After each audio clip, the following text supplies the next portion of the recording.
Early voting is underway today across the state as the primary election is now just 12 days away. We checked in on the Big Island where problems with the elections clerk's office have surfaced.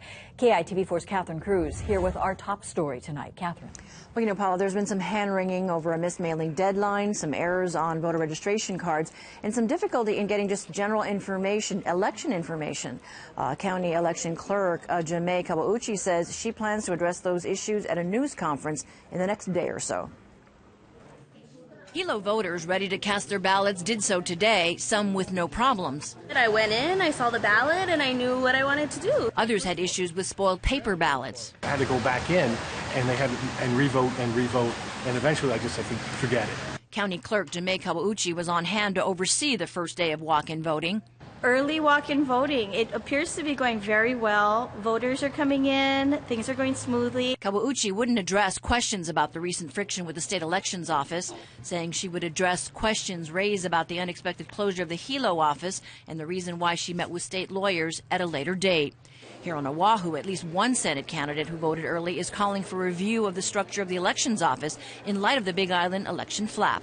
This idea that you have 4 independent county clerks not really reporting to anyone, and now our head of our Office of Elections not able to even communicate with one of the clerks is a real problem. So I think after this election, it really should be looked at, and the legislature should take this up in the next session.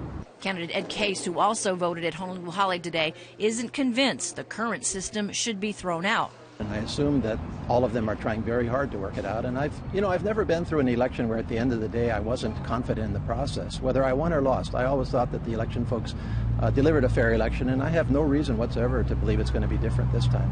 The Big Island Elections Office said its absentee ballots were eventually sent to registered Hawaii County voters on Thursday.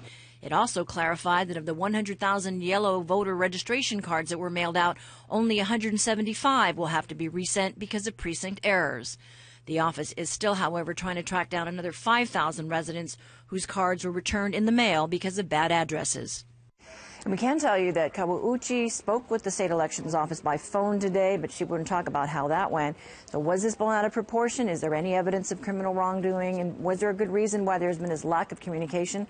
I think the sooner that these issues are cleared up before the election, the better for everyone. Paula? All right. Thanks a lot, Catherine. Well, more people will be heading to the polls this year based on the latest voter registration numbers. 687,500 people have registered statewide. That's up from 2010 by more than 3,000 people. Here on Oahu, nearly 462,000 people have registered for the August 11th primary. That, too, is up from the 2010. There are a total of 9 early voting sites across the state. Early voting runs from today through August 9th. The polls are open from 8 a.m. to 4 p.m. Monday through Saturday. Our Commitment 2012 coverage continues tomorrow on KITV4 News This Morning. They will be interviewing all the major candidates, and tomorrow you can hear from Democrat Esther Kia'aina. She's running for the 2nd Congressional District. That's tomorrow starting at 5 a.m.